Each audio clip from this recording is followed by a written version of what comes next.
Notre église arménienne apostolique à Chaville.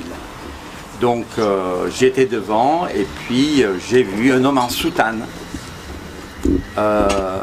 Donc je me suis approché de lui et je l'ai invité de venir devant.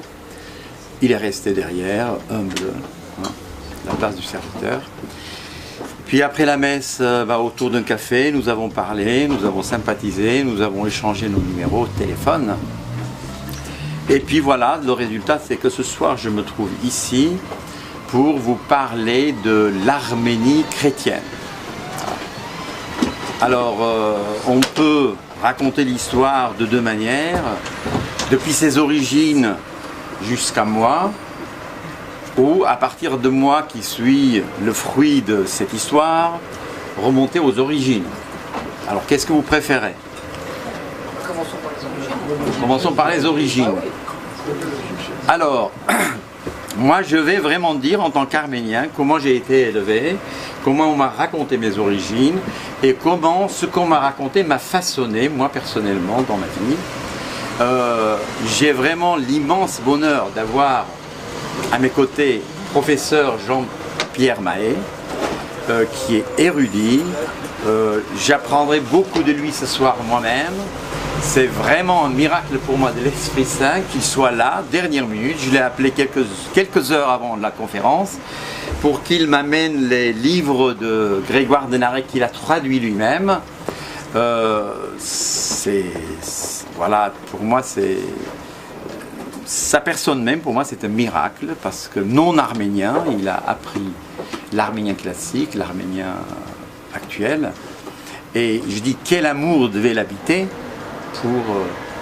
voilà, donc il me fait penser un peu aux disciples de Pentecôte, c'est-à-dire, Dieu lui a donné le don d'apprendre l'arménien, hein, peut-être pas avec des langues de feu qui... Ça, je ne sais pas, peut-être un jour, le Seigneur, à notre insu, l'a oint par une langue de feu en langue arménienne. En tout cas, pour notre peuple, nous l'aimons beaucoup. Et j'aimerais que, pour les origines, voilà, si tu veux bien, un petit peu parler des origines. Après, moi, je raconterai à ma façon comment on m'a appris. Voilà. Bon, alors moi, ça n'est pas du tout une connaissance intérieure comme celle de mon voisin. C'est une connaissance théorique. Mais si vous représentez mentalement une carte de géographie du Proche-Orient, vous allez constater que l'Arménie est un pays qui se trouve tout à fait juste au nord, mais contigu de la Syrie et de l'Irak. C'est ça, l'Arménie dans l'Antiquité. Aujourd'hui, cette partie-là est largement turque, hein, mais à l'époque, elle était arménienne. Ils ont occupé par la Turquie. Et bien évidemment, l'autre côté, c'est-à-dire l'ouest, c'est l'Asie mineure. Or, si vous réfléchissez à ce qu'a été la diffusion du christianisme, ça a été tout d'abord la Syrie et l'Asie mineure. Dès l'âge apostolique, ces deux pays sont très largement christianisés. Par conséquent, il est inévitable que dès la fin de l'Arménie, dès la fin du 1er siècle de notre ère, il y ait déjà eu des prédicateurs chrétiens, au moins dans la partie sud de l'Arménie, disons entre le lac de Van et les frontières de la Syrie et de l'Irak actuel. Alors, cette histoire nous est racontée de deux façons. Elle nous est racontée comme, disons, j'ose pas dire, les traditions, si on voulait, concernant l'apôtre ou le disciple du Christ, on ne sait pas très bien, Thaddée. Hein. Il y a deux Thaddées différents. Alors on nous dit que ce Thaddée, c'est celui qui a été responsable de la conversion d'Édesse, qui est aujourd'hui Urfa, ou on dit même Urfa Şanlı, hein, aujourd'hui en Turquie, mais qu'ensuite il a poursuivi son action vers le nord et qu'il a converti donc la partie sud méridionale de l'Arménie. Eh bien, c'est d'ailleurs la raison pour laquelle l'Église arménienne aujourd'hui se fait appeler apostolique, parce qu'elle a été effectivement fondée par un apôtre ou un disciple du Christ. Eh bien, naturellement, il est très difficile de confirmer cela, disons par des témoignages historiques autres que ces traditions hagiographiques, mais il y a des faits linguistiques absolument certains. C'est-à-dire qu'un prêtre se dit un kahana. Kahana, bien entendu, vous reconnaissez le même mot sémitique que Cohen, et donc vous reconnaissez un mot syriaque. Un moine en arménien, ça se dit abera, et ça vient du syriaque abila, qui veut dire celui qui pleure sur ses péchés. Hein. Le vendredi, ça se dit urpat, c'est-à-dire c'est la préparation du Shabbat, qui se dit évidemment Shabbat en arménien. Alors je ne vais pas vous énumérer tous les mots, mais disons que le vocabulaire fondamental du christianisme en arménien vient du syriaque, et que c'est une trace de la première conversion de l'Arménie au christianisme, donc qui daterait de la fin du 1er siècle ou du début du 2e siècle, et très probablement qui est lié étroitement avec un certain Thaddée qui était disciple ou apôtre du Christ. Mais cette première prédication du christianisme n'a pas conduit à la conversion officielle du royaume. La conversion officielle du royaume, elle s'est passée au IVe siècle. Et elle a été au tout début du IVe siècle, c'est-à-dire la date officielle qui a été retenue, c'est 301. On peut discuter, on peut dire c'est 301, entre 301 et 314, enfin, n'entrons pas dans ces détails qui sont très compliqués. Elle est le fait d'un personnage qui venait, d'un saint qui venait de Cappadoce et qui s'appelait Saint Grégoire, qu'on appelle Saint Grégoire l'Illuminateur. Saint Grégoire donc a converti le roi Tiridate. Alors, si j'entrais très rapidement dans les détails, eh bien, il est probable que dans un premier temps, Grégoire est admis à la cour du roi Tiridate parce qu'il savait le grec et que le roi avait besoin d'un secrétaire capable de tenir sa chancellerie. À cette époque, le roi ne s'interroge pas sur la question s'il est chrétien, pas chrétien, etc. Et c'est ensuite parce que Dioclétien fait pression sur le roi arménien que Grégoire est inquiété et jeté en prison. Alors, selon la tradition, il serait resté 13 ans en prison, c'est beaucoup. Hein. Eh bien, il semble qu'en réalité, il soit sorti un peu plus tôt que les 13 ans, parce qu'il y avait déjà un parti chrétien à la cour d'Arménie. Ce qui était logique, puisque le christianisme avait pénétré. Pourquoi ? Pourquoi ? Bien parce que la propre sœur du roi fait état d'une vision, où un ange lui serait apparu, et comme on ne la croit pas ou qu'on ne fait pas attention à elle parce que c'est une dame, eh bien elle va voir un grand prince qui s'appelait Ota, et qui lui était chrétien, et qui persuade le roi de sortir Saint Grégoire de prison, et de se convertir donc au christianisme. Alors voilà donc l'Arménie qui devient chrétienne au début du IVe siècle. Et à ce moment-là, très peu de temps après, eh bien l'Empire romain va devenir lui aussi chrétien.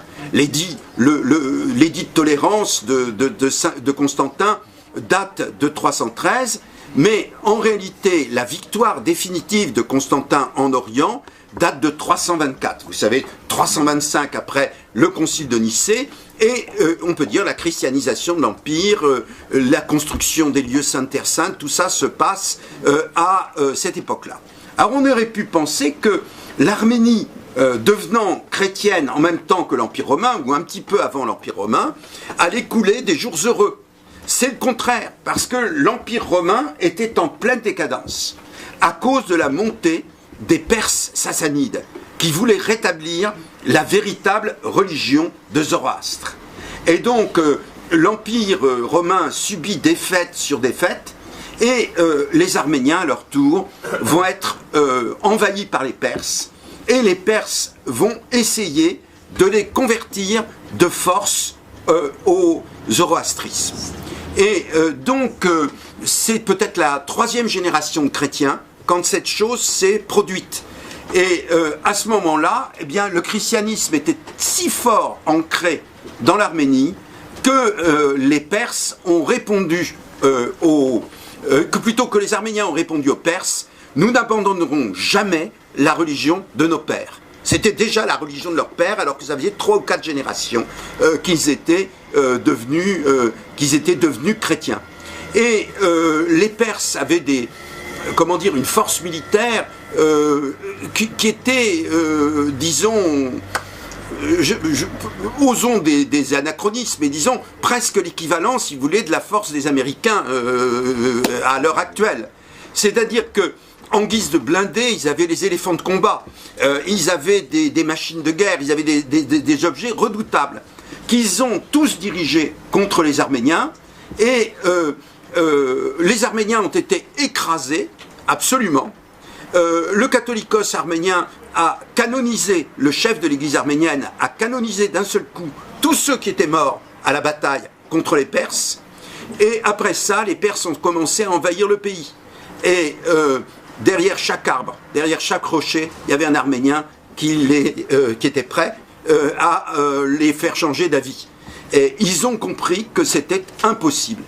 Et donc, il y a eu 3 attaques perses successives, l'une en 451, une autre en 482, une autre en 572. Eh bien, ces 3 guerres successives ont épuisé les Perses et n'ont pas entamé la foi des Arméniens. Et cette foi, si vous voulez, eh bien, elle a été au contraire fortifiée, on peut dire, par ces luttes qu'il y avait à l'époque. Alors, j'ose à peine vous parler d'une question de cette résistance, qui est la question du concile de Chalcédoine. La question du concile de Chalcédoine, je n'entrerai même pas dans les détails.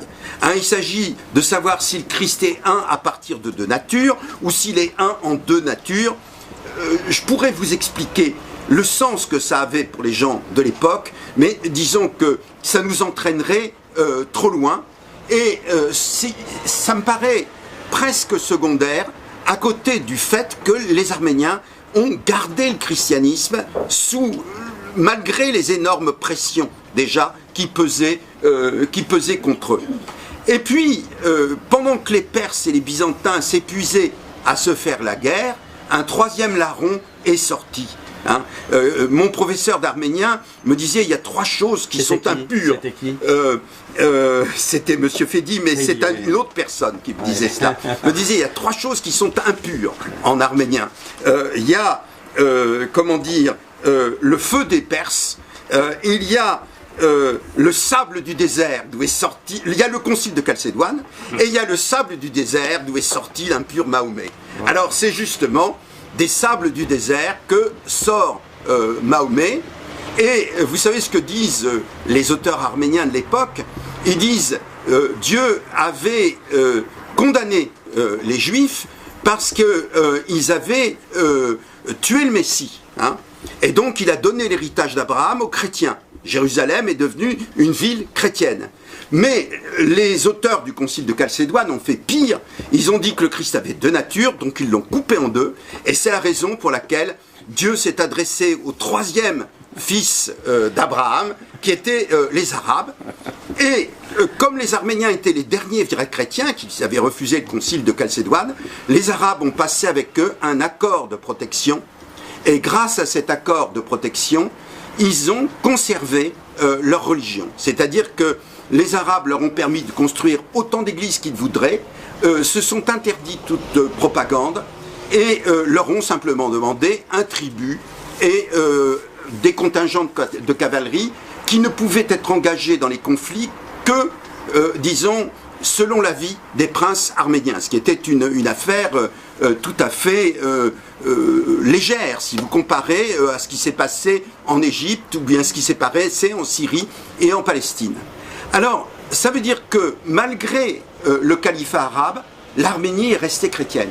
Et si vous regardez aujourd'hui la situation, vous voyez que l'Arménie et la Géorgie sont deux îlots de chrétienté qui sont entourés du monde musulman. Hein.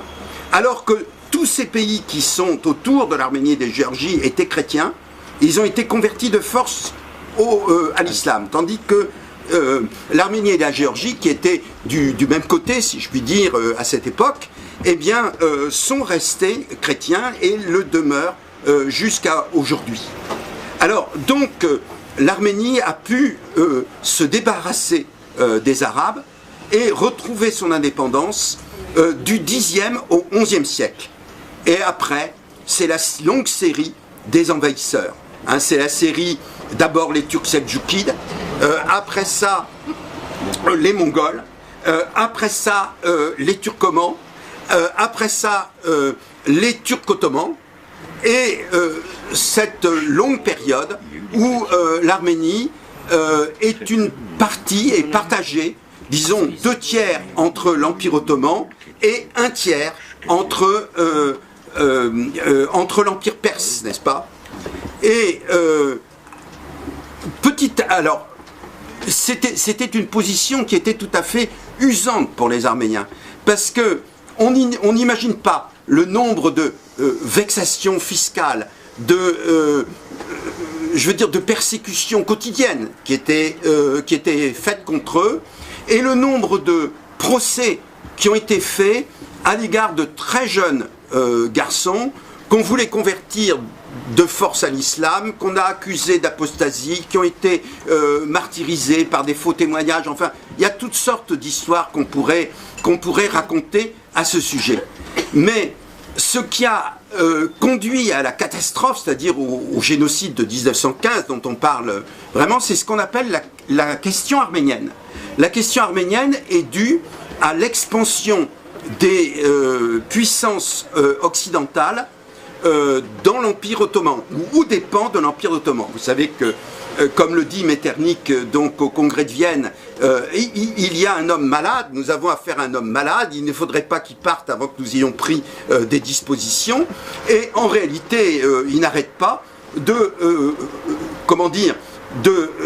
libérer les Balkans, donc de créer les nouveaux États des Balkans, et petit à petit, ils attaquent le bastion d'Asie mineure où se trouvaient les Arméniens.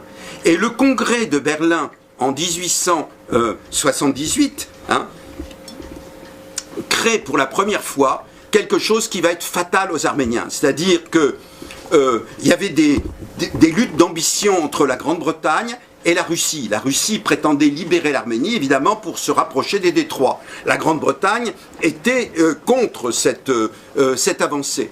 Et donc, au lieu de créer une Arménie autonome, ils ont laissé l'Arménie dans l'Empire ottoman, mais ils se sont réservés ce que Bernard Kouchner appellerait aujourd'hui un droit d'ingérence. C'est-à-dire, ils ont dit, les Turcs, les Ottomans, feront des réformes dans les provinces arméniennes d'Anatolie, et ils en rendront compte aux puissances.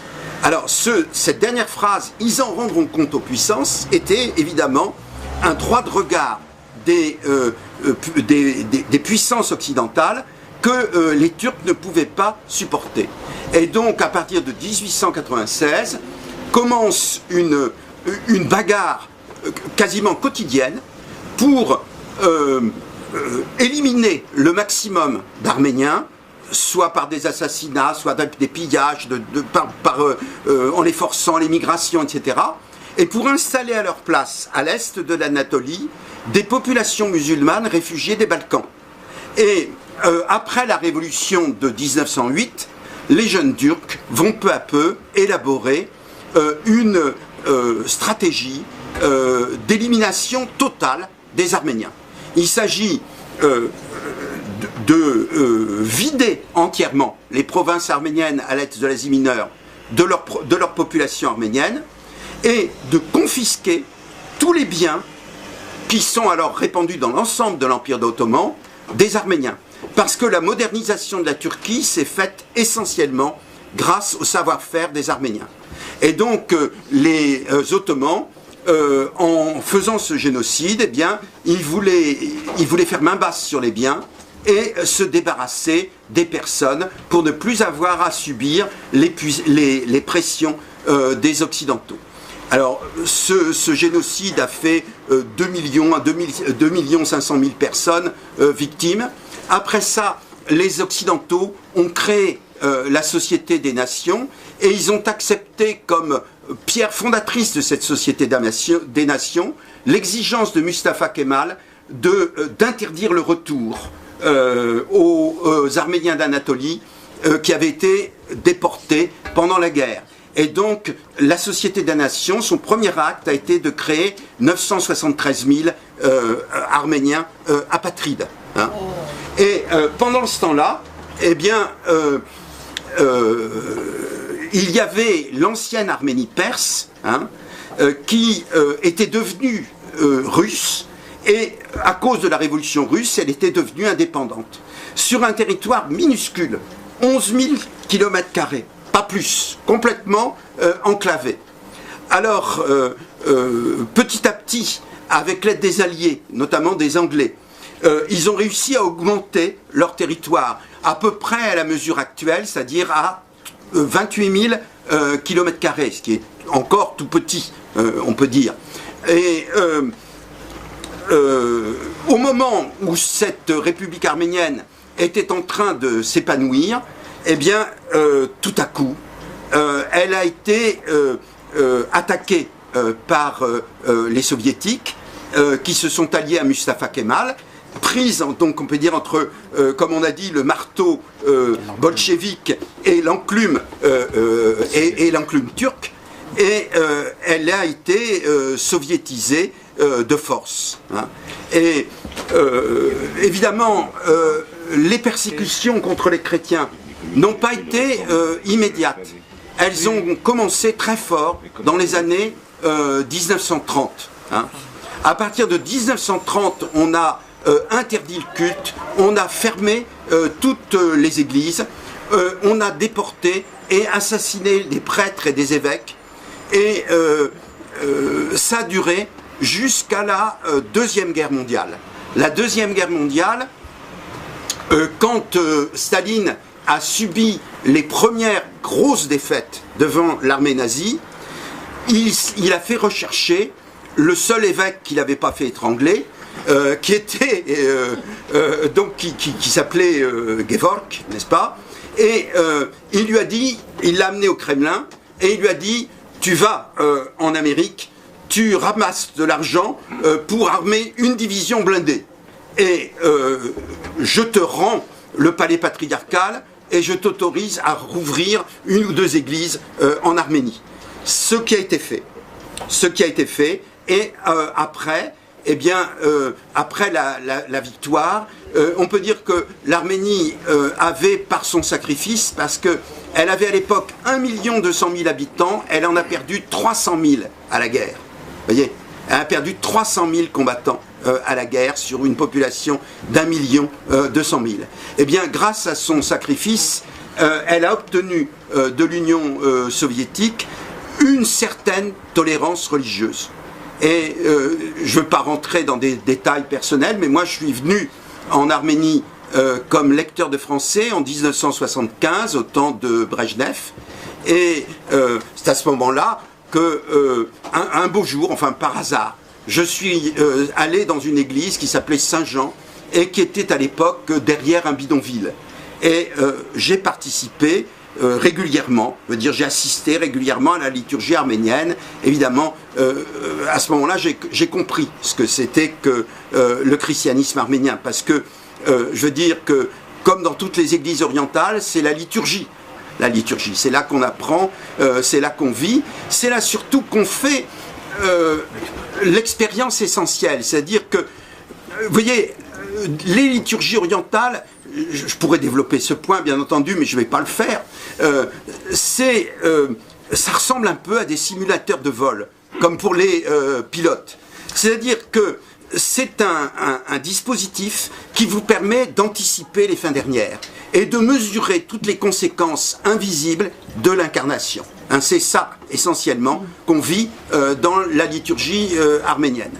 Et puis, je veux dire que l'Arménie soviétique, malgré les vices du régime soviétique, c'est-à-dire l'absence de liberté, les arrestations arbitraires, j'ai évidemment eu des collègues qui ont été arrêtés, internés en hôpital psychiatrique, enfin, c'est arrivé, bien entendu, je ne dirais pas le contraire, j'ai eu des étudiants qui ont été assassinés. Je sais tout ça, hein, d'une façon claire. Mais malgré tout, du temps de Brejnev, elle avait une croissance de 8,5% par an. Je ne sais pas si vous vous rendez compte de ce que ça veut dire. Imaginez que demain, le gouvernement nous annonce 8,5% de croissance annuelle. Et à la fin des années de Brejnev, elle est tombée à 4%, ce qui était encore considérable. Donc les choses s'amélioraient d'une façon... Et je veux dire que cette amélioration a évidemment amené un esprit de liberté qui a fait que les Arméniens ont été les premiers à réagir d'abord aux problèmes écologiques qui étaient très grands chez eux, et puis à toutes les revendications des pays baltes, de la Géorgie, donc à amener l'indépendance actuelle. Alors à l'heure actuelle, je vais peut-être dire des choses qui vont choquer un petit peu mes voisins. D'une certaine façon, l'Arménie, l'Église arménienne a été libérée, on peut dire, par la fin de l'Arménie soviétique. Mais vous savez, le problème est de savoir de quoi on est libéré. Est-ce qu'on est libéré des autres ou est-ce qu'on est libéré de ses propres péchés, si je puis dire? Ça, c'est une autre question. Et le problème aussi, c'est que le régime de l'indépendance, à l'heure actuelle, il y a vraiment beaucoup de problèmes. Je dirais, il y a vraiment beaucoup de problèmes de corruption, de non-application de la loi, de choses comme ça. Et donc, l'Église est dans une situation qui est difficile aujourd'hui. Parce que, d'une part, elle a une entière liberté, mais d'un autre côté, aux yeux de la population, elle est peut-être trop aidée, je veux dire, par le régime en place. Ce qui est d'une certaine façon un peu compromettant pour elle. Mais à côté de ça, il y a tellement de choses qui se font. C'est-à-dire, il y a des aumôniers qui s'installent dans toutes les institutions. Il y a des mouvements de jeunesse qui se mettent en place. Il y a une liberté de parole sur les questions religieuses qui est absolument extraordinaire, une connaissance et qui est d'autant mieux reçue que les Arméniens sont pleins de respect pour leur histoire et savent à quel point l'Église a joué un rôle irremplaçable dans la transmission de leur héritage culturel. Alors je me tais jusque-là. Oh, voilà. non, continue. Non, vraiment,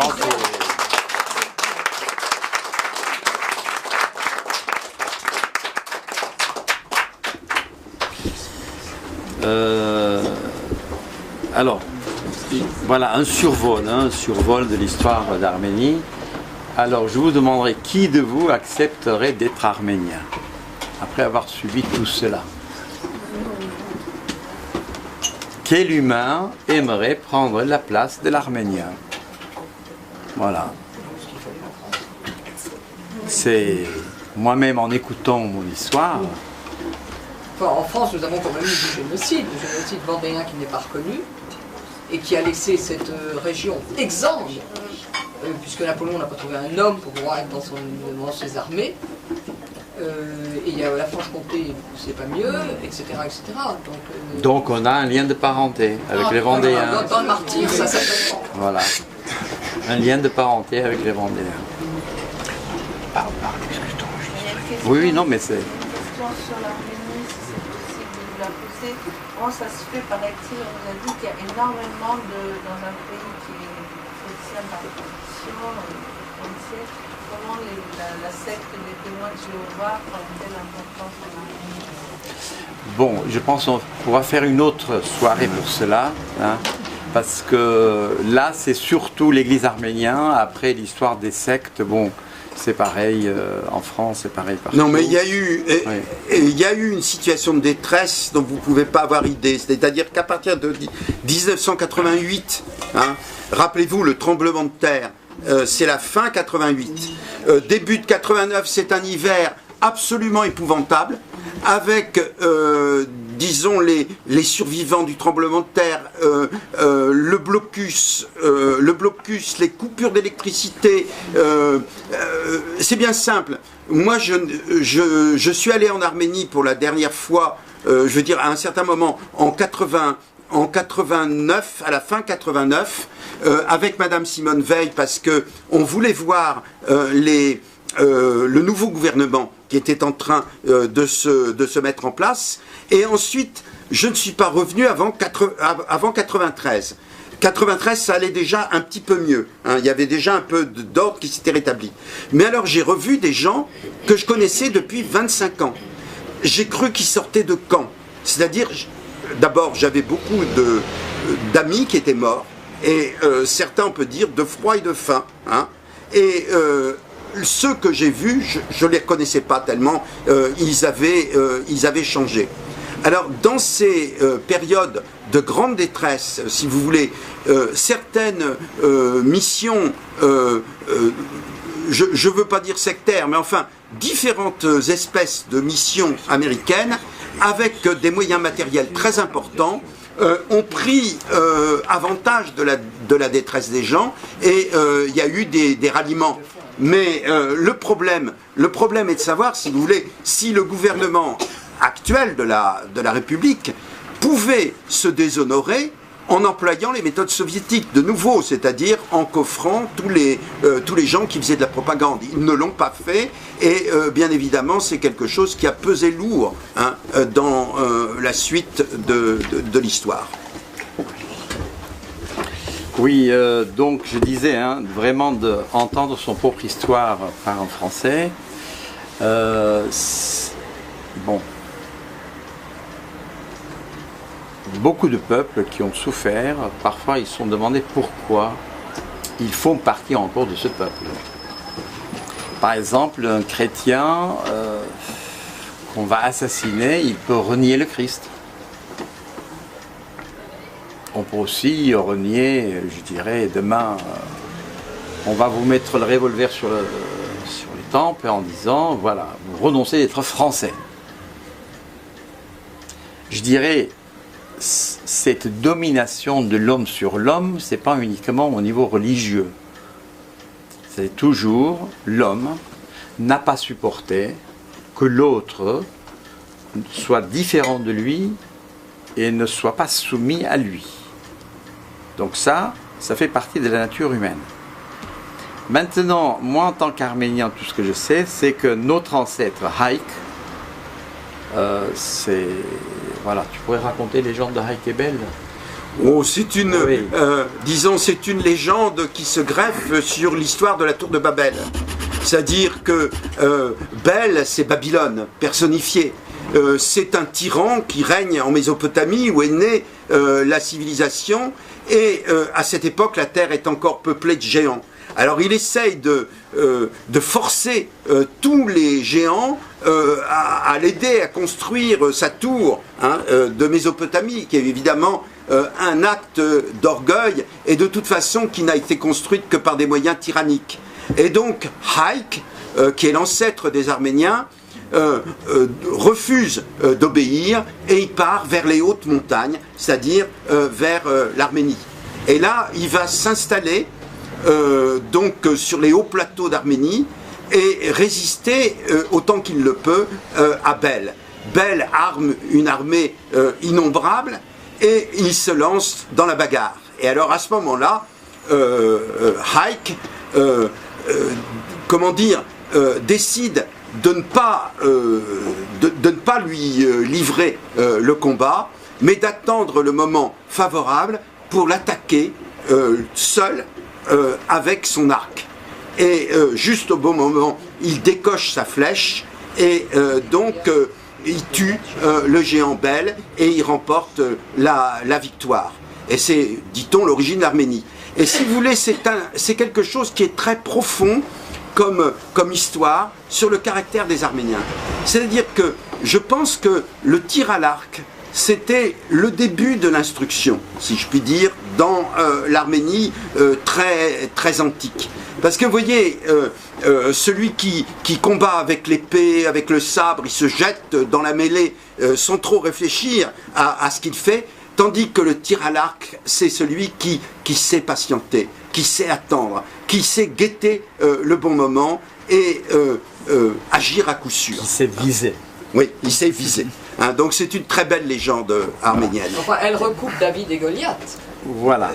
Parce qu'il y avait une un des fronde. derniers géants. Mais attendez, Voilà. c'était un des derniers Oui, géants. bien sûr, bien sûr. David tout petit avec la fronde. Donc, Voilà. Oui, donc- oui, absolument, d'autres armes, peut-être. Mais moi je pense que c'est. Alors donc autre chose que les gens. voilà, je sais donc que je suis l'arrière-petit-fils de ce Haïk qui a terrassé le géant Bel en le blessant avec sa flèche. Voilà. Donc ça veut dire que je ne suis pas arménien parce que je suis né en Arménie. Hein. Je suis arménien parce que je n'accepte pas qu'on me domine. Voilà. Haïk n'acceptait pas que Bel le domine. Donc pour moi la naissance de mon peuple, c'est la soif d'être libre. Et à la limite, Bel à un moment donné lui dit, mais pourquoi tu laisses ces plateaux, disons, voilà, si fécondes, si chauds, enfin par rapport, et tu es allé dans ces montagnes, je dirais froides, et tu... Eh bien, l'arménien, je pense, s'il est vraiment arménien, il préfère, je dirais, les montagnes gelées je dirais, à la servitude tiède, juste pour remplir son ventre, vivre et mourir. Donc, vraiment, ce qui caractérise le peuple arménien, c'est cette soif de liberté et que rien au monde ne peut lui enlever cette liberté. Donc, si je fais le parallèle avec David, effectivement, il s'appuyait sur son Dieu. Hein. Les Arméniens n'avaient pas le Dieu d'Abraham, d'Isaac et de Jacob, mais ils avaient, je dirais, voilà, cette soif d'être libre. Et je pense que cette soif de liberté, quand l'Arménie est devenue chrétien, je ne sais pas en tant qu'historien tu me diras, mais je ne connais pas un peuple qui a été attaqué avant les Arméniens uniquement parce qu'ils sont chrétiens, c'est-à-dire des communautés chrétiennes étaient attaquées, des chrétiens individuellement étaient attaqués. Mais qu'une nation soit attaquée parce qu'elle est chrétienne, à ma connaissance, la première nation qui a été attaquée en tant que chrétien, c'est la nation arménienne. Est-ce qu'il y a d'autres nations avant les Arméniens, en tant que nation? Je dirais que les chrétiens de langue syriaque de l'Empire sassanide étaient à peu près dans la même situation que les Arméniens. Mais est-ce qu'ils ont une guerre comme ça, comme fondateur 451 Non, parce qu'ils n'étaient plus en situation étatique. C'est-à-dire qu'ils n'avaient plus d'État. Tandis que les Arméniens, dans l'Empire sassanide, c'était un État rattaché, un État satellite de l'Empire sassanide. Donc ils avaient conservé une cavalerie noble, hein, des contingents de cavalerie qui étaient dirigés par des princes, et ce sont ces princes qui ont pu en effet mener une guerre contre le grand roi, voilà, pour défendre leur religion. Donc disons, on va dire, c'est le premier État-nation attaqué. Mais eux-mêmes se comparaient aux Maccabées. Hein. Voilà. Eux-mêmes se comparaient aux Maccabées de la Bible, voilà, c'est-à-dire évidemment des Juifs qui à l'époque hellénistique ont combattu contre le roi Séleucide pour défendre la religion de leur père. Voilà, donc qu'est-ce que j'apprends donc de mon ancêtre Haïk? J'apprends d'être libre, de mes Arméniens chrétiens qui ont affronté Perses, non chrétiens qui voulaient effectivement supprimer le christianisme de l'Arménie. J'apprends que l'Arménien, quand il croit, personne ne peut le dévier de ce qu'il croit. Et un des écrivains qui est Élisée Yeriché, il nous rapporte en disant que nous ne connaissons qu'un seul Père, c'est l'Évangile, et qu'une seule mère, l'Église, une sainte catholique et apostolique, plutôt l'Église catholique, c'est-à-dire universelle. Donc, que mon peuple et aimer le Christ. Au point, je dirais, d'affronter toute attaque et de ne pas renier le Christ, ça ne peut que me faire vivre. Donc, je veux vraiment rester arménien, libre et chrétien. Maintenant, je vois que cet grand empire perse qui nous imposait sa volonté de Zoroastre, lui-même, lâchement, il a cédé au sabre du désert. C'est-à-dire, moi je suis psychiatre, tous ceux qui menacent les autres, tous ceux qui veulent dominer les autres, finiront lâchement, se renier eux-mêmes et être dominés dès que la peur de la mort les touche. Et comme l'islam est uniquement basé sur la peur de la mort, c'est-à-dire ou tu deviens musulman ou je te tue. Personne n'est devenu musulman de son plein gré. Eh bien, cette Perse, puissante Perse, s'est fondue par la peur de mourir. Et là, j'apprends que l'Église arménienne m'a donné une liberté, non seulement face à Babel, non seulement face à Perse, mais une liberté face à la mort. Et pour cela, je veux rester chrétien et arménien. Donc c'est pour cela que chez nous, être arménien, c'est être chrétien. C'est impossible d'être arménien et ne pas être chrétien. Voilà. Je vous invite tous, qui êtes chrétiens, qui êtes baptisés au nom du Père et du Fils et du Saint-Esprit, de ne jamais céder à la peur de la mort.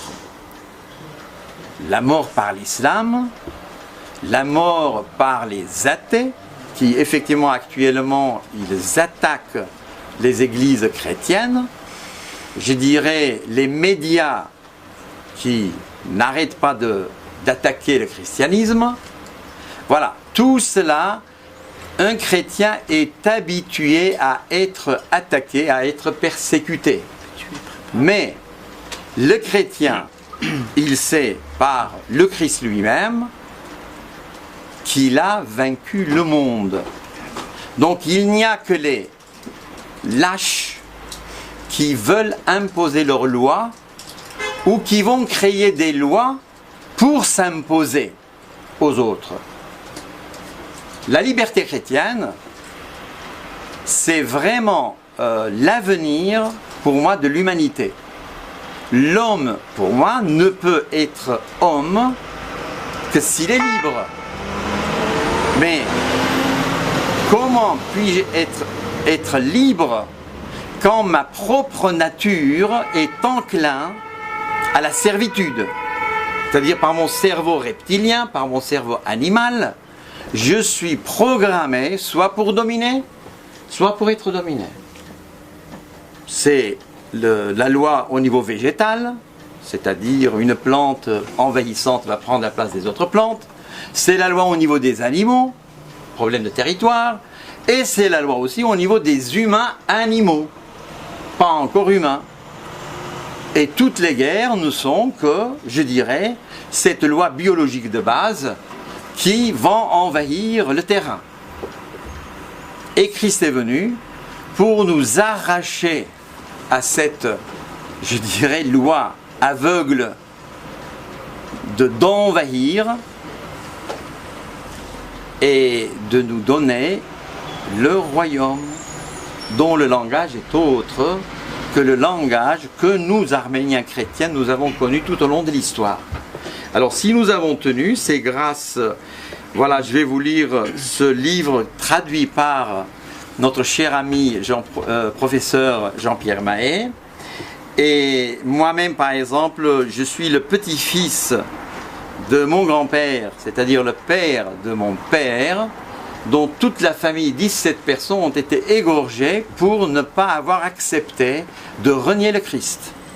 Il suffisait qu'ils renient le Christ, ils auraient la vie sauve, comme beaucoup d'Arméniens islamisés actuellement dans l'Arménie occupée. Mon grand-père, le seul survivant, s'est caché dans la vallée. Il ne pouvait même pas monter aux arbres fruitiers pour manger des fruits.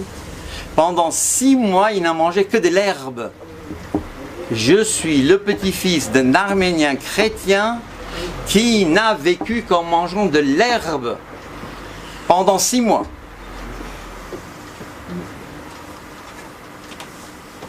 S'il acceptait d'être islamisé, je ne serais pas là aujourd'hui pour témoigner de l'amour du Christ et de ce que Saint Paul dit, ni la mort, ni la vie, ni présent, ni à venir, rien ne nous séparera de l'amour du Christ. Allez-y. Ni la mort, ni la vie, ni présent, ni à venir, rien ne nous séparera de l'amour du Christ. Et vraiment, je vous invite à avoir ce livre que notre ami nous a amené. Vous pourrez très bien l'avoir. Il suffit à la fin de la conférence de venir. Je vais juste vous lire une prière qui peut m'aider à, je dirais, affronter tout dans ma vie, aussi bien personnelle que familiale, que nationale, que humaine. Rayon béni, soleil de justice, désir ardent, figure de lumière, insondable et très haut, ineffable et puissant, allégresse du bien, vision de l'espérance, Dieu loué dans les cieux, glorieuse royauté, Christ qui nous créa, vie partout célébrée. Daigne emplir à présent de ta souveraine éloquence le défaut de ma voix, les multiples erreurs de ma misère. Présente mes prières en agréable offrande à la majesté de ton Père, puisque tu vins pour moi éprouver l'anathème, toi qui n'étais que vie et que bénédiction, dans une condition identique à la mienne, providence qui veille au bien de tous les êtres, sur terre et dans les cieux. S'il est vrai que pour moi, il te plut de mourir, Seigneur et Dieu de l'univers, combien plus, à présent, voudrais-tu consentir à partager mes souffrances mortelles, à supplier le Père, dont te vient même honneur dans la chair que tu pries à l'instar de la nôtre, priant toujours pour mon péché, et par ton sang précieux, qui s'offre sans relâche, pour complaire au vouloir de celui qui t'envoie, dissipe les périls qui sanctionnent mes crimes, pardonne les péchés, guérit les turpitudes, fait oublier la honte, adoucit la sentence, extermine les vers, apaise les sanglots, calme les dents qui grincent, met un terme à ces deuils, fige le cours des larmes, écarte l'affliction, repousse les ténèbres, tue le feu du courroux, éloigne les nombreux instruments de supplice. Créateur qui donne la vie à tous les êtres, laisse ta pitié survenir, laisse poindre l'aurore et presse le salut, qu'arrive ton secours, qu'approche ta visite, qu'avance la rosée de ta miséricorde, pour abreuver plutôt ces campagnes arides, mes misérables os engloutis dans la mort, que la terre de mon corps, où viendra ta lumière, se couvre de fleurs et de fruits, par la coupe céleste de ton sang qui nous rend à la vie. Inépuisable offrande, présentée sans relâche, mémorial du salut, rédemption des âmes défuntes. Alors, bien que mon âme ait péri tout entière dans la chair du péché, je renaîtrai par toi, fortifié par la compassion de tes grâces, retranché de la faute dans la vie éternelle, et béni de ton Père dans la résurrection des justes. À lui, comme à toi-même gloire, louange à l'Esprit Saint, comme il sied dans l'action de grâce, maintenant et toujours, dans les siècles des siècles. Amen. Vraiment, je vous invite à avoir ce livre, et on a le bonheur d'avoir le traducteur au milieu de nous. Le traducteur n'a rien fait, je veux dire, c'est l'auteur. Non, voilà, c'est en français que j'ai lu, et c'est grâce à ta traduction.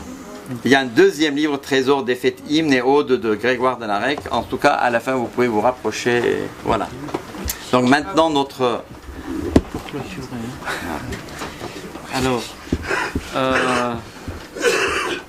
sur tout ce qui vient d'être dit, je ne sais pas s'il reste encore des choses à dire.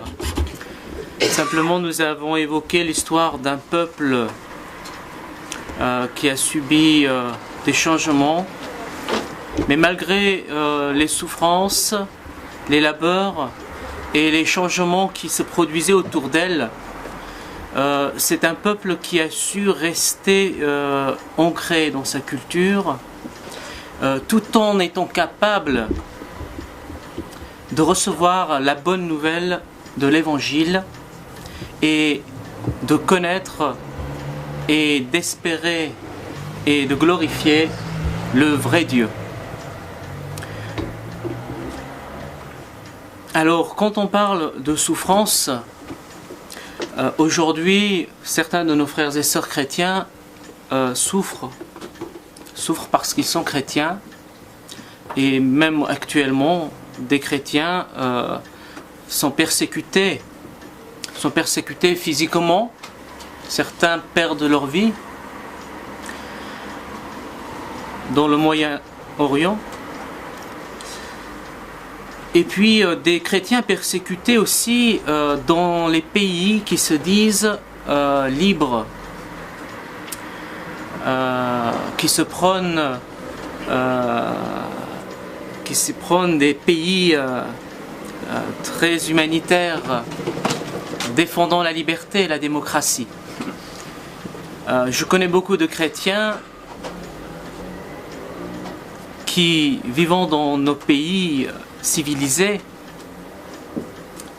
quelquefois ont peur de proclamer qu'ils sont chrétiens.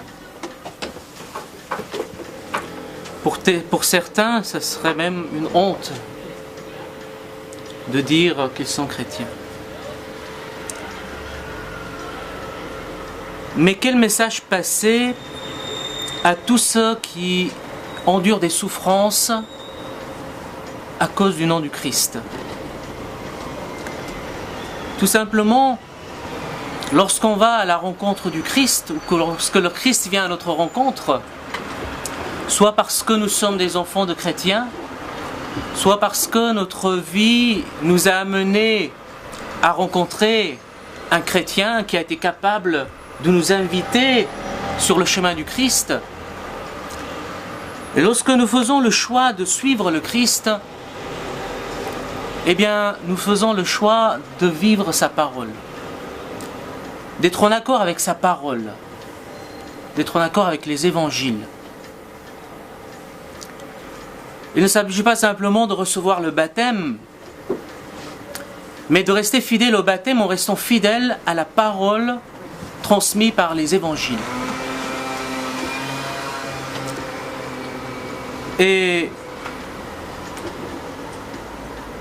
l'une des paroles du Christ, avant de subir la passion, d'être crucifié, de mourir sur la croix, d'être enseveli,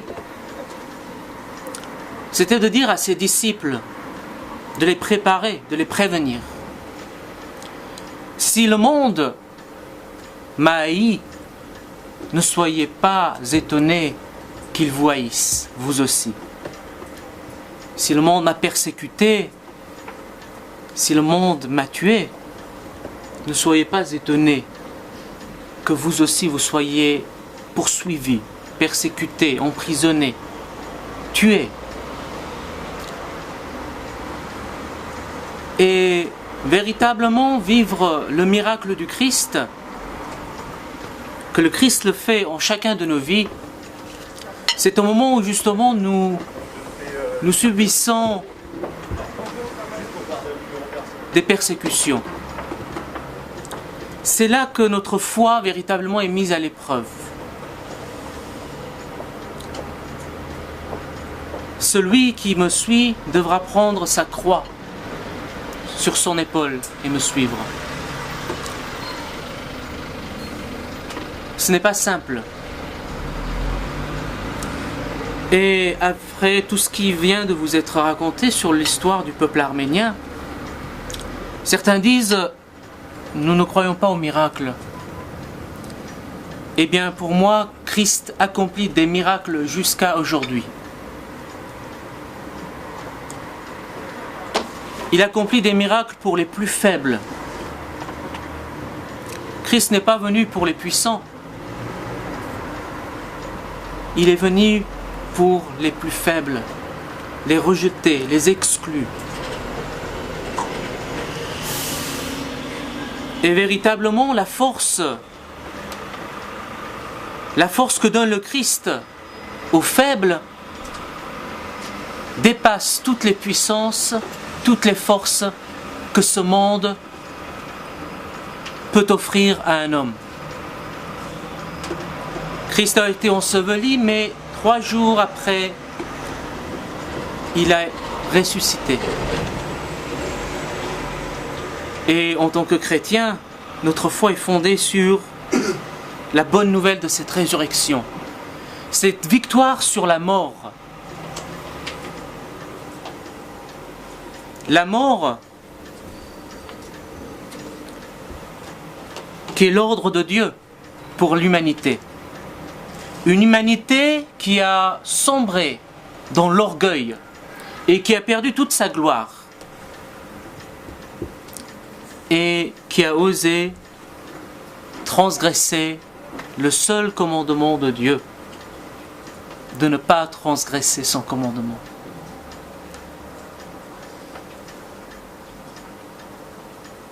Et ainsi, l'homme a été déchu de sa gloire, et puisqu'il est né de la poussière, sur l'ordre de Dieu, il retournera à la poussière. Ainsi, tout homme, aussi puissant qu'il puisse croire, eh bien, un jour viendra où il sera forcé de s'humilier et de descendre vers la terre. Mais Dieu nous aime. Dieu veut nous récupérer avant de nous perdre à jamais. C'est celle de savoir s'humilier avant de subir l'humiliation du corps. Humilier notre âme orgueilleuse, humilier l'intellect orgueilleuse, celle qui veut dominer les plus faibles.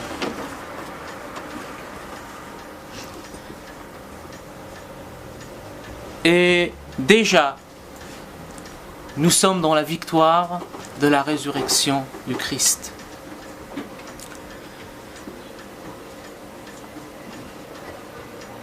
Je suis étonné lorsque je parcours la vie des saints et surtout des premiers apôtres, des disciples.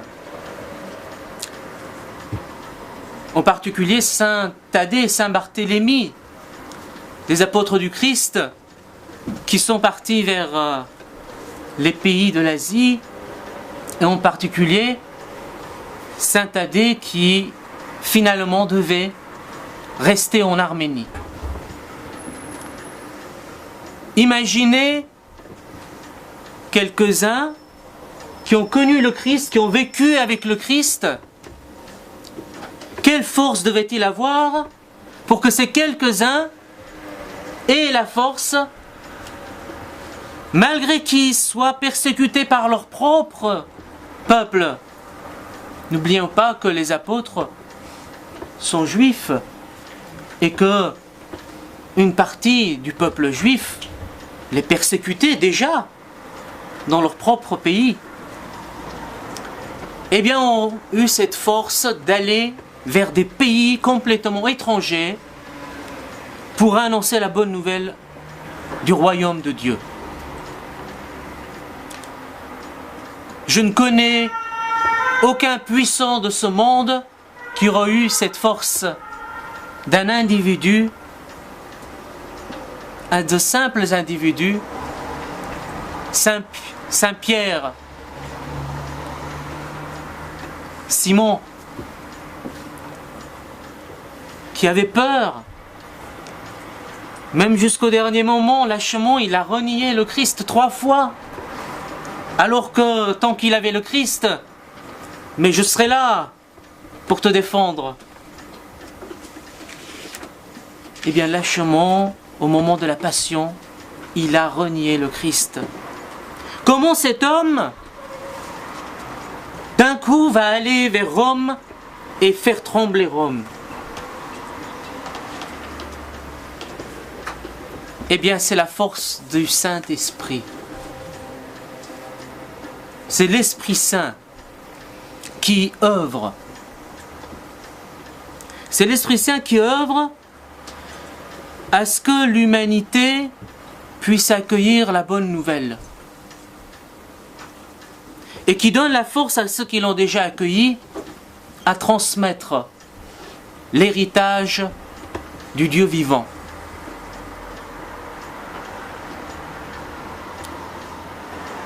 Quelquefois, je veux m'imaginer, même pour nous, comment peut-on faire un tel élan?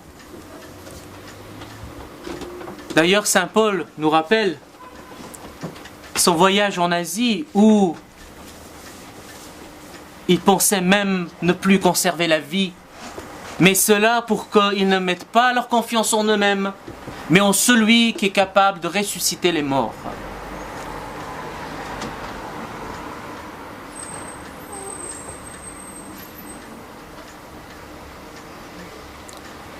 Ainsi, Thaddée et Barthélemy, Saint Thaddée et Saint Barthélemy, vont aller en Arménie et commencer à annoncer la bonne nouvelle. Dans un peuple qui n'était pas dévêtu de religiosité. Le pays arménien était reconnu comme le pays des dieux. Hein?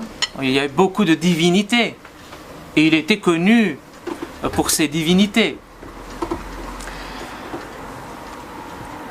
Et tous les peuples, toute l'humanité avait en elle une religiosité.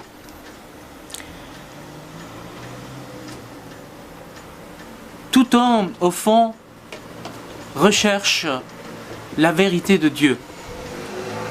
Et la venue du Messie, la venue du Christ était attendue par beaucoup d'étrangers même. Et déjà, avant même que Saint Thaddée et Saint Barthélemy aillent en Arménie, un de nos rois, le roi Abkar, connaissait déjà les œuvres accomplies par Jésus de son temps et avait envoyé des éminences pour lui demander de venir et de le soigner. Mais Jésus, qui n'était venu au préalable que pour les Juifs, lui a dit que très prochainement il lui enverrait de ses disciples, de ses apôtres. Et Jésus a tenu parole. C'est ainsi que Saint Thaddée et Saint Barthélemy sont allés et ont rencontré le roi Abkar, qui leur a accueillis. Et c'est ainsi que le christianisme a pu aussi, quelque part, prendre racine. Mais elle prenait racine dans un peuple, comme on disait, soif de liberté. Et quiconque rencontre le Christ rencontre la liberté.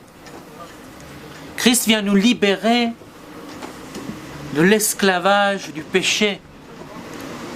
Il vient nous libérer de la condamnation. Et qui ne veut pas être libre?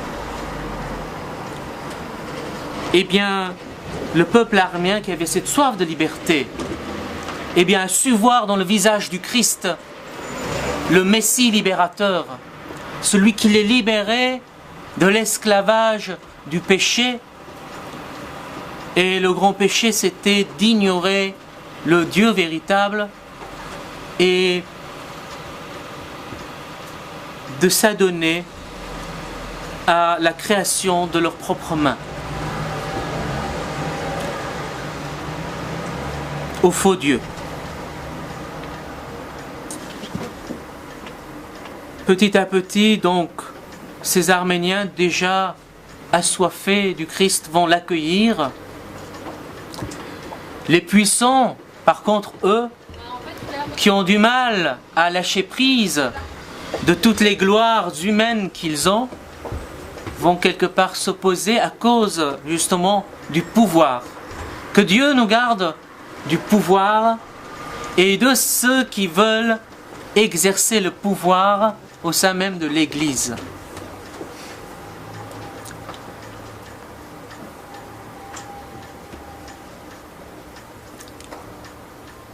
Mais parmi ces gens qui avaient le pouvoir, il y avait ceux qui étaient capables de reconnaître le Christ. Et saint Thaddée a aussi connu le roi Sanadrouk et a pu faire connaître le Christ à sa fille Sainte-Tourte, qui voudra offrir sa vie au Christ, et donc on appelle Sainte-Tourte Guis, vierge, parce qu'elle a voulu offrir sa virginité au Christ. Eh bien, ce roi a été capable de persécuter même sa propre fille, la chair de sa chair, pour le séparer du Dieu vivant. Mais qui peut se séparer du Dieu vivant? Bien sûr, saint Thaddée, saint Barthélemy, sainte Sainte-Tourte vont être martyrisés en Arménie. Et bien d'autres saints qui auront peuplé. C'est plus tard, en 301, date fixée, que lorsque nous aurons le roi Durtat III, qui va aussi être confronté au Christ à travers la personne de saint Grégoire l'Illuminateur. On l'appelle l'Illuminateur parce qu'il a illuminé le peuple arménien. Il y a eu des illuminateurs. Le premier des illuminateurs était saint Thaddée et saint Barthélemy, bien sûr, les apôtres. Mais saint Grégoire l'Illuminateur est l'illuminateur de la nation arménienne. Parce que lorsque saint Thaddée va accueillir les saintes Hripsimians et Kayanians qui arrivaient de la persécution romaine, eh bien, le roi Durtat va tomber amoureux de sainte Hripsimé qui était réputée être très belle. Et comme il est roi, il pense qu'il a pouvoir de tout posséder. Mais il va être confronté justement à cette force spirituelle, à cet être libre en Christ par rapport à ses propres désirs entièrement humains, à ses pulsions humaines, et qui aveugle tout homme en tant que chair. Va vouloir posséder sainte Hripsimé, qui est elle-même encouragée par sainte Kayané, qui avait réputation, elle, d'avoir un langage très aigu et une grande capacité d'encourager les fidèles dans leur foi. bien Dortad est pris dans sa folie, voyant que ces femmes ne se soumettent pas à lui, roi, va couper la langue de Sainte Cayané parce qu'elle parle, elle rend libre par sa parole, et faisant subir de terribles souffrances à toutes les sœurs, à toute cette communauté religieuse. Eh bien, voilà des femmes qui devaient, malgré leur fuite de Rome, eh bien, la Providence les a menées pour que leur sang lave la nation arménienne païenne de leur aveuglement. Et Dortad, qui a fait cela, va devenir fou, et on le dit même de lui qu'il va tellement sombrer dans la folie qu'il ressemblera à un cochon sauvage. Comme le roi Nabucodonosor. Voilà, comme le roi Nabucodonosor. Et dans cette folie, il aura aussi mis Saint Grégoire l'Illuminateur dans la fosse, dans une fosse sans lumière, sans nourriture. Quiconque pénètre meurt. Mais on sait par les traditions que Saint Grégoire recevait, dans sa grande piété, la visite d'un ange. Et des années plus tard, la sœur du roi Dortad va voir justement cette vision. C'est la sœur, hein, je me trompe Oui, pas. la sœur.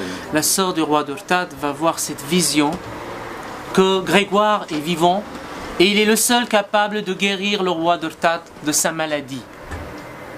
Personne n'y croit. Comment est-il possible? Eh bien, ils vont retrouver effectivement Grégoire qui a subi de terribles supplices avant d'être jeté dans cette fosse. Comment un homme peut-il, ayant subi tant de supplices, on se rappellera des supplices de Saint Georges, hein? Eh bien, ils vont le sortir et Grégoire, Saint Grégoire, va guérir Dortad, le roi Dortad.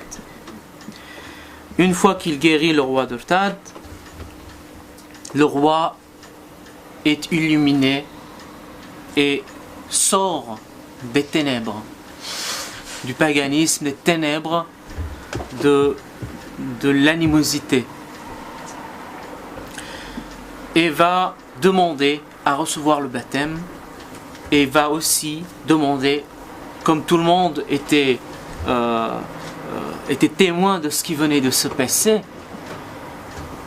entre eux, bien sûr, il devait certainement y avoir des personnes qui auraient voulu devenir chrétiens mais ne pouvaient pas à cause de la peur des puissants et du pouvoir en place. Mais c'était l'occasion, cette ouverture, d'accéder enfin au salut. Et Saint Grégoire, avant de baptiser plus de 2000 personnes, va demander à ce que tous fassent un jeûne de 5 jours. Et ce jeûne, nous le retrouvons aujourd'hui aussi, sous forme d'abstinence, sur une semaine justement, en mémoire de la croque et des princes qui l'entouraient et d'une partie du peuple. Saint Grégoire va les baptiser et Dortad, le roi Dortad va promulguer le royaume d'Arménie comme nation chrétienne. Alors c'est le début de l'histoire, hein. C'est vraiment là ouvertement les Arméniens peuvent célébrer le Christ, mais les Arméniens célébraient le Christ dans la langue assyrienne, grecque, et n'avaient pas encore leur propre langue, parce qu'on n'avait pas encore des lettres. ni d'écriture. Plus tard, vers 406, Saint Sahak Bartev, un des catholicos arméniens, descendant de Saint Grégoire l'Illuminateur,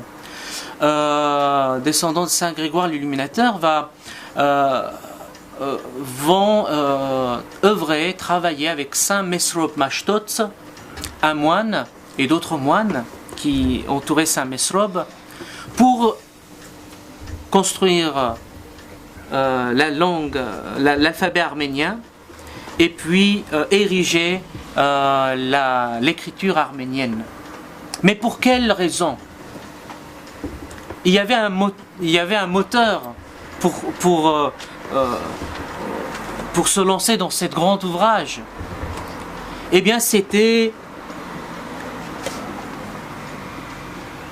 celle de transmettre la parole de l'Évangile dans la langue des Arméniens. Et toujours guidé par l'Esprit Saint, Saint Mesrop Mashtots va apporter aux Arméniens 36 lettres. Et avec ces 36 lettres, eh bien, nous allons... c'est l'âge d'or arménienne, parce qu'on découvre les lettres, mais en même temps, on va traduire ce livre saint. En arménien, on appelle Astvazashunch, le souffle de Dieu. On va le traduire en arménien pour qu'elle soit dorénavant lue en arménien pour les Arméniens.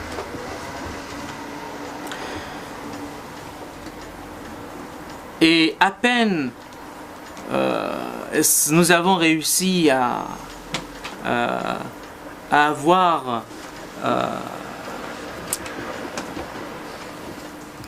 tout ce qu'il faut pour eh bien c'est d'autres puissances du monde qui se soulèvent, et là c'était les Perses en 455 qui vont vouloir, comme tout à l'heure nous a reflété cette histoire notre très cher professeur Jean-Pierre Mahé. Je ne reviendrai pas. Donc on voit qu'à travers un peuple, le peuple arménien, cette lutte pour la liberté, mais après le christianisme, ce n'est plus simplement une lutte pour la liberté, mais une lutte pour la vérité du Christ, du Messie. Venez renforcer cette liberté innée des Arméniens. Et cette soif de liberté et de vérité a donné à mon peuple le courage d'affronter bien d'autres souffrances, bien d'autres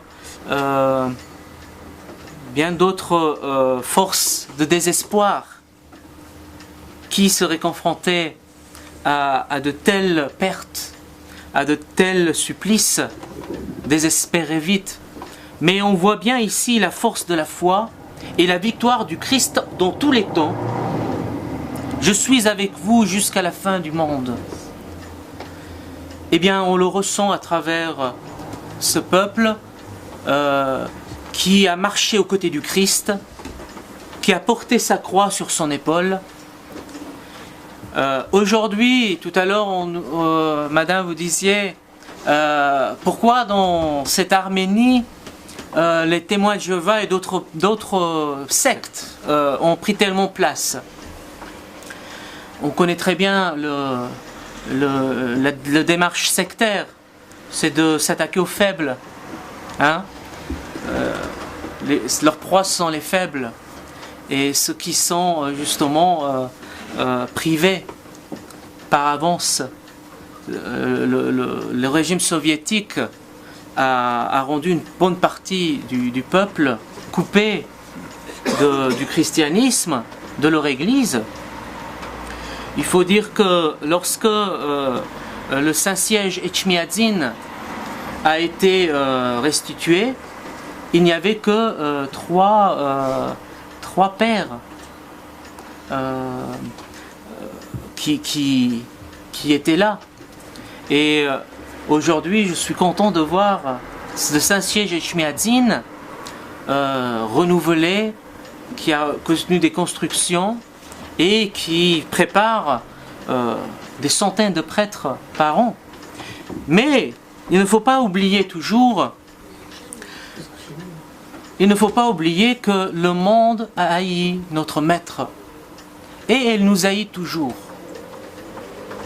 Aujourd'hui, face à l'épanouissement de notre Église, eh bien l'ennemi du Christ est toujours là pour montrer le bout de son nez. Tout ce que nous pouvons faire, c'est vraiment prier pour tous ces âmes qui, dans leur faiblesse, sont trompées et pris dans les filets des sectes. Prier pour que nos églises restent fermes sur le message du Christ,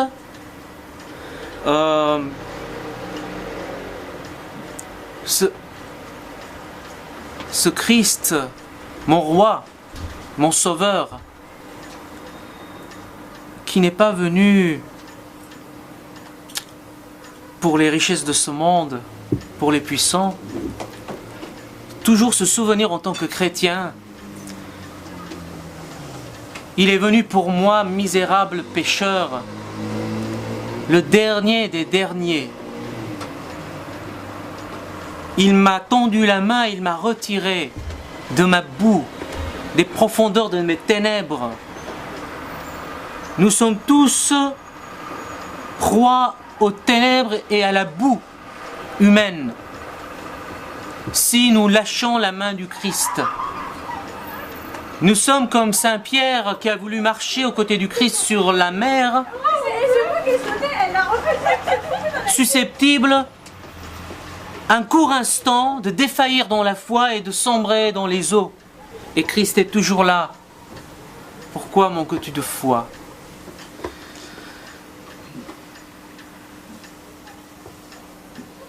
Il faut que l'on se dise que sans le Christ, nous ne sommes rien. Et si nous sommes avec le Christ, faisons attention de ne pas nous enorgueillir de notre situation, parce que nous sommes toujours les mêmes. C'est le Christ qui nous change, qui nous transforme. Et tant que les chrétiens, humblement, ne se seront pas reconnus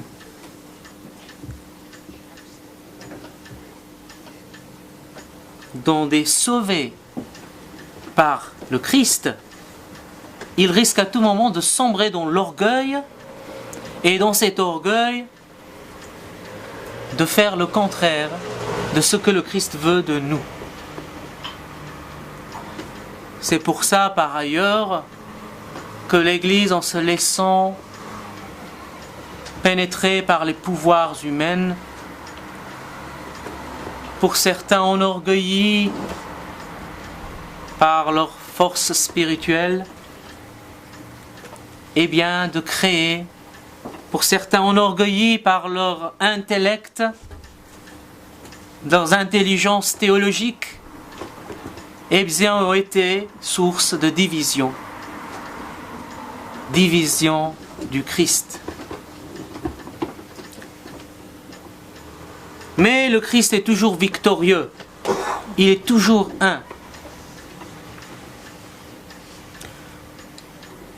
Pour tous ceux qui savent s'humilier devant lui, de reconnaître seule sa gloire et de prôner et d'œuvrer que pour la gloire du Christ. Christ qui est venu, ne l'oublions jamais, pour les pauvres, les exclus, les malheureux, tous ceux qui avaient la soif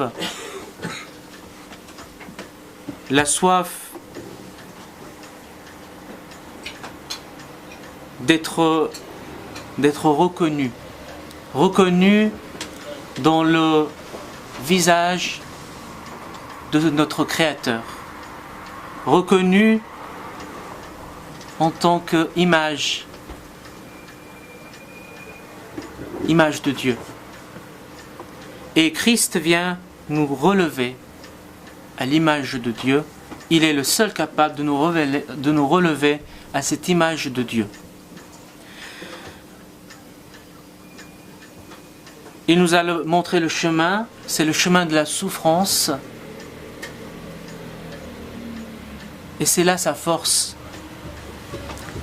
Et c'est là, je peux dire, Christ est vraiment vérité, chemin et vie. Comme il l'a dit lui-même, je suis le chemin, la vérité et la vie.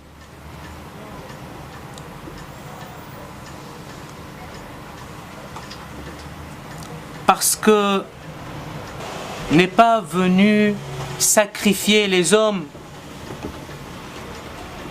pour la foi. Le chrétien ne sacrifie pas l'autre parce qu'il ne croit pas. Il se sacrifie pour qu'on croie. Parce que nous croyons en une seule vérité. Ce monde est déchu. Christ a recréé pour nous une place en lui et nous devons mériter cette place en lui.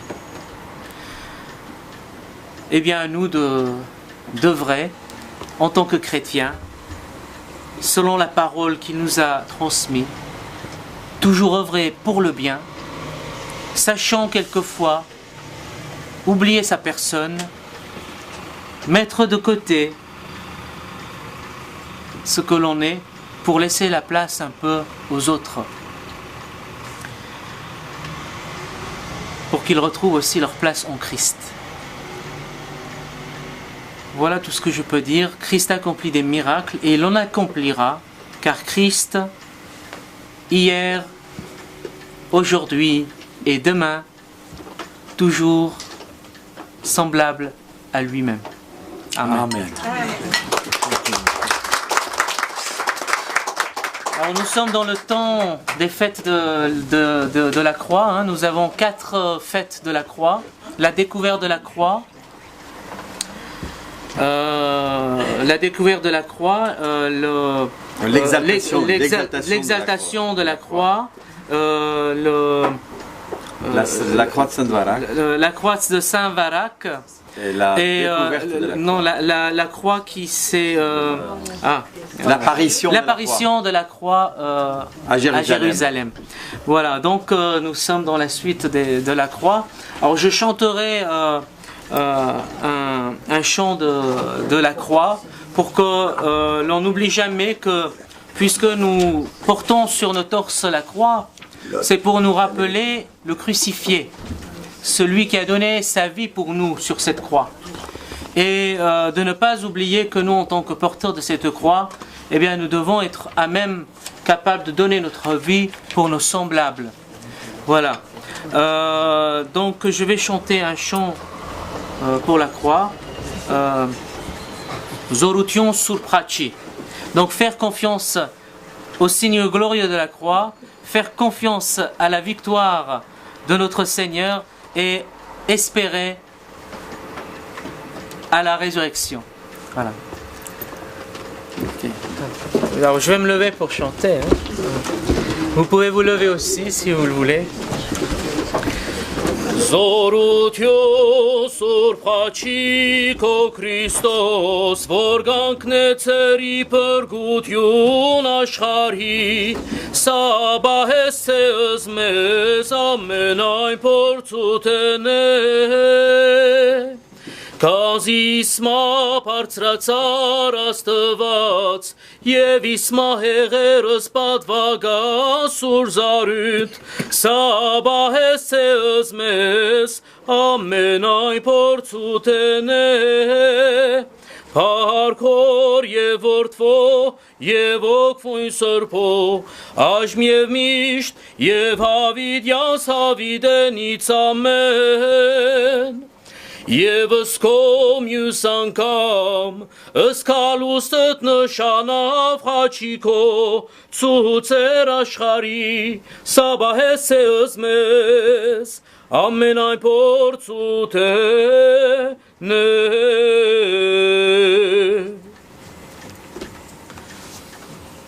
Sinon, il y a la prière du soir, si vous voulez, avant qu'on se quitte.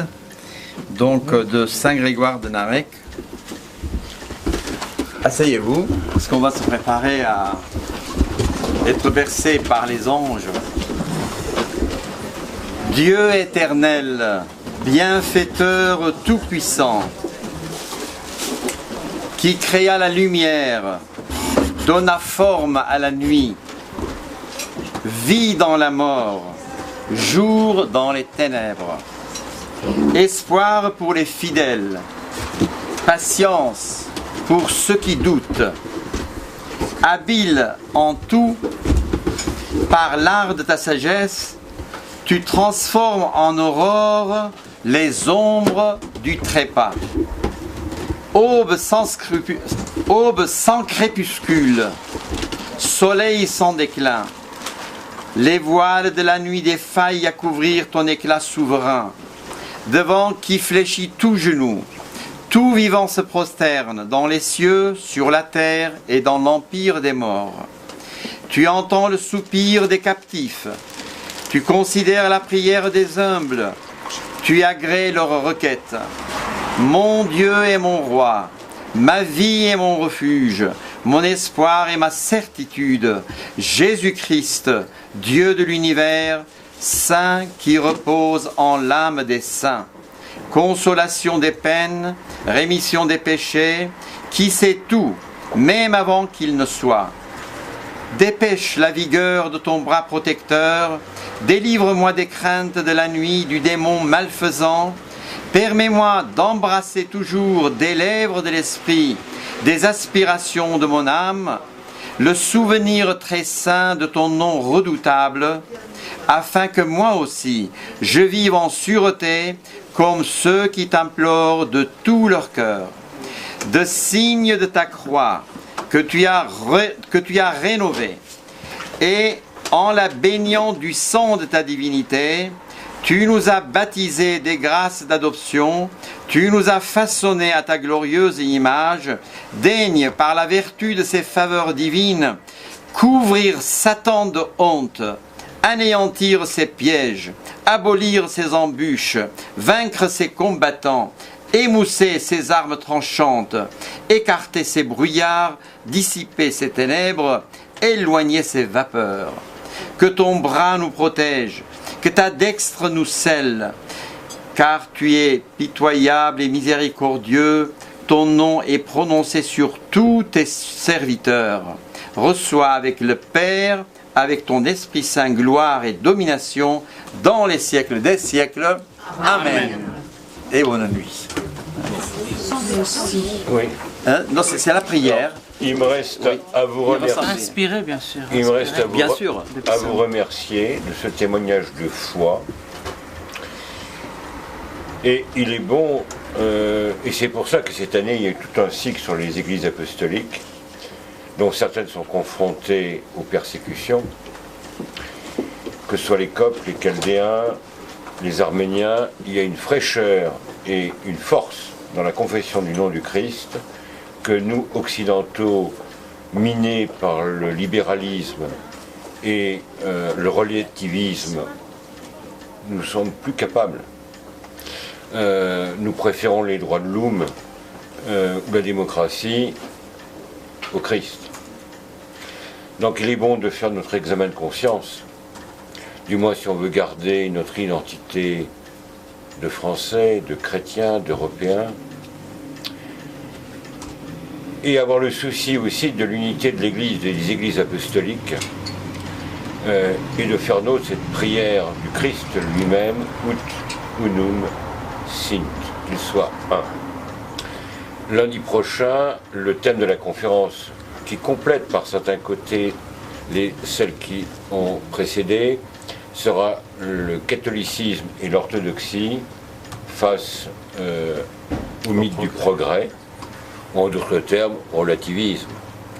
Et bien voir que malheureusement nos sociétés ont été gangrénées, subverties par l'esprit anglo-saxon, où l'avoir a supplanté l'être, et qui est tombé dans une sorte, dans le meilleur des cas, d'humanitarisme, mais d'où on a évacué la croix et ce qui fait la spécificité du christianisme. Voilà. Alors je vous conseille de venir jeter un coup d'œil, éventuellement acquérir les livres de Grégoire de Narec. Alors l'œuvre complète a été publiée aux Sources chrétiennes et c'est un des chefs-d'œuvre de la poésie universelle en dehors même de l'aspect chrétien. Ce n'est pas l'œuvre complète. Hein. Dans les Sources chrétiennes, c'est le livre des prières, oui. Ça correspond à ce volume-là. C'est ça. Et il y a d'autres œuvres en particulier. Excusez-moi, Grégoire de Narec et Grégoire l'Illuminateur, c'est... Non. Il y a de 7 siècles qui les séparent. Oui, voilà. Oui. Grégoire l'Illuminateur, il est le fondateur, voilà. Grégoire, c'est un moine du milieu vers 325 à peu près. Et Grégoire de Narec est mort en 1002. En 1002, ouais. Voilà. Je vous signale que Saint-Jude. Saint-Jude. Voilà. Je vous signale non, que non. Les reliques. Non, là c'est Madatia. Oui. Les reliques de. Thaddée est l'un des 12. Oui. Et il y a aussi un disciple qui s'appelle Thaddée. Il y a un des 12 premiers nommés avant Judas. Non. Un des 12 du début. Voilà, il faudrait relire les Actes des Apôtres et les Évangiles. D'accord. Alors il y a 72 disciples du Christ qui sont partis, qui sont divisés, ils sont partis avec les apôtres. Ces reliques, vous pouvez éventuellement les vénérer, éventuellement, ce qui n'est pas évident, à Flavigny, non pas à l'abbaye, mais à la collégiale. Alors autrefois, elle était desservie par un dominicain néerlandais qui avait encore la foi. Aujourd'hui, on ne sait pas trop. Donc c'est fermé dans un placard. C'est dans un état pitoyable. Et malheureusement, ils n'ont pas passé les reliques au monastère où ils auraient pu être restaurés. Mais éventuellement, j'ai eu la... Non, il est parti, Komiakov. On avait été plusieurs fois les vénérer à l'abbatiale de Flavigny. Flavigny sur Rosin. C'est ça. Mais il y a peu de chances que ce soit ouvert au public. Voilà, est-ce qu'il y a des questions avant de passer voir les conférenciers? Mais vous pouvez passer. C'est le résumé de l'histoire. Ah non. C'est l'œuvre poétique. Si vous voulez vraiment l'histoire, il a écrit aussi des livres sur l'histoire arménienne. Je ne sais pas, vous pouvez parler de... Alors, j'ai écrit 2 livres sur l'histoire arménienne. Extraordinaire. Comment? Alors, c'est un tout petit livre, vous savez, la collection est petite avec beaucoup d'images, beaucoup... Votre traduction de quoi? Ça, c'est les œuvres de Saint Grégoire de Narec. Un moine arménien du Xe siècle. Un moine arménien de l'an 1000. vous avez de la chance, voilà. Vous avez la procure juste ici, et vous trouverez même plein d'autres livres, même sur l'histoire arménienne. On voit les Kurdes dans le massacre arménien, parce que le massacre arménien a été commandé par Atatürk. Non pas par Atatürk, ils ont été commandés par les prédécesseurs d'Atatürk. Si vous voulez, on fera une conférence qui étaient les jeunes Turcs. Sur le génocide, les Kurdes, qui étaient très... Il ne faut pas l'oublier. Par toute la bande de Clémenceau. Quand je parle, j'aimerais bien avoir le silence parce que c'est enregistré. Toute la bande de Clémenceau. Il faut savoir que les conseillers militaires des jeunes Turcs étaient les Allemands, qui ont hâté avec la puissance de la perfide Albion la chute de la Sainte Russie. Alors tout ça c'est objet à méditation. Donc une conférence là-dessus. Vous qui enregistrez Oui. justement ce qu'on a entendu. Alors tout ça vous le Vous pouvez trouvez. l'avoir. Alors vous le trouvez sur notre site internet. Ah bon. Alors donnez les références. cercle@jindo.com. Comment Cercle@jindo.com. Cercle aéropage. Est-ce qu'on a entendu Est-ce que vous pourrez donner à votre secrétaire les coordonnées des lieux des reliques Oui, oui, bien sûr. Bien sûr. Bien sûr. Et relais pour d'autres, vous voyez, comme il y a des coques, des calvéons, ça permet aussi de se réunir. Parce que je pense qu'il y a... Moi je fais un pèlerinage tous les ans à Pithiviers, où il y a un Saint-Grégoire de Nicopolis, qu'on appelle Saint-Grégoire. C'est-à-dire qu'on vient de publier, puisque ça va être en 2015 le centenaire. Et dans l'idée, je vous en parlerai. 5 volumes. Écoutez, 5 volumes. une ou deux personnes parlent à la fois, pas 5. On vient de publier, je veux dire, c'est un père jésuite qui s'appelle Georges Ruissen, qui vient de publier toutes les archives du Vatican concernant les massacres arméniens. C'est-à-dire ceux de 1894-1896, ceux de 1908 et surtout le génocide de 1915. Ça fait 4 très gros volumes. Et il apparaît qu'il y avait beaucoup de missionnaires et beaucoup de personnes qui renseignaient au fur et à mesure le pape, et que des sommes considérables ont été envoyées pour porter secours aux personnes. Naturellement, la diplomatie pontificale a fait tout ce qu'elle a pu pour intervenir, mais c'était pratiquement impossible à cette époque, étant donné, je veux dire que c'était la guerre. On était en pleine guerre. Alors, Ce n'est pas étonnant, et on voit de la même façon aujourd'hui l'impuissance du monde libre vis-à-vis des massacres et des persécutions qui ont lieu dans d'autres parties de ce monde.